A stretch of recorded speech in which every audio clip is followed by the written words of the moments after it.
भैया तू कोइल कमाल हो, देशवा के शान तू माई के लाल हो। ए धोनी भैया तू कोइल कमाल हो, देशवा के शान तू माई के लाल हो। सब कर छक्का छोड़ैला, वर्ल्ड कप जीत के अइला हो, झंडा तू फहरैला। वर्ल्ड कप जीत के अइला हो, झंडा तू फहरैला।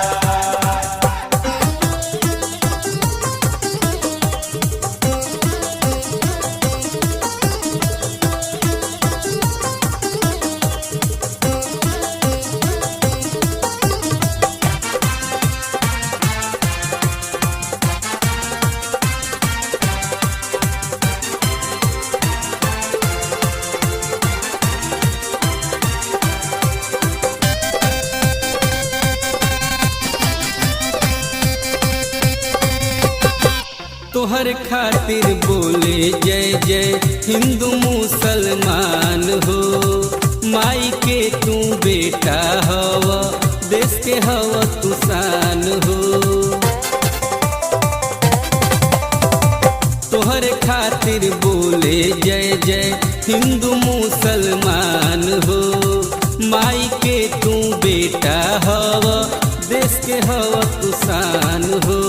जेही जेही अइले टिक नहीं पहिले, इंडिया के आगे सब सिरावा झुकैले। सबके धूल चटैला, वर्ल्ड कप जीत के अइला हो, झंडा तू फहरैला। वर्ल्ड कप जीत के अइला हो, झंडा तू फहरैला।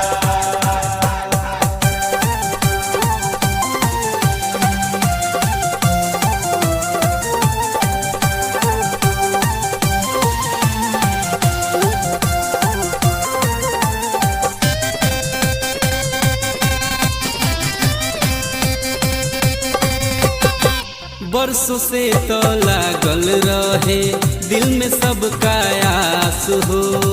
पूरा कैल तू भैया देश के विश्वास हो। बरसों से तो लागल रहे मन में सबका आस हो। पूरा कैल तू भैया देश के विश्वास हो। मन गइल दुनिया देश के लोहा, जान गइल दुनिया देश के लोहा। सबके मार भगैला, वर्ल्ड कप जीत के अइला हो, झंडा तू फहरैला।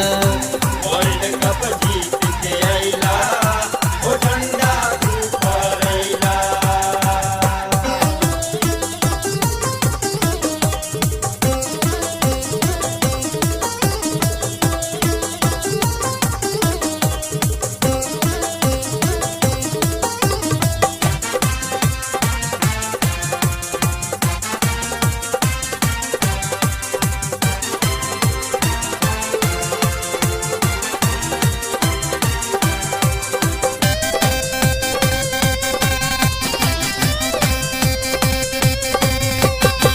एही तरे बनल रहे हर घड़ी रफ्तार हो।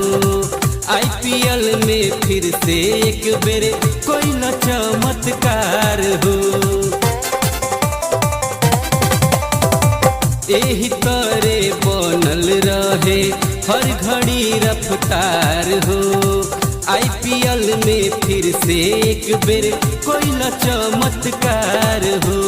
एही तरे लड़ल करो देश के लड़ाई, दिली आशीर्वाद तोहरा के भारत माई। दिल के लालसा पुरैला, वर्ल्ड कप जीत के अइला हो, झंडा तू फहरैला। फहरैला। वर्ल्ड कप जीत के अइला हो झंडा तू फहरैला। ए धोनी भैया तू कैला कमाल हो, देशवा के शान तू माई के लाल हो, सब कर छक्का छोड़ैला वर्ल्ड कप जीत के अइला हो झंडा तू फहरैला।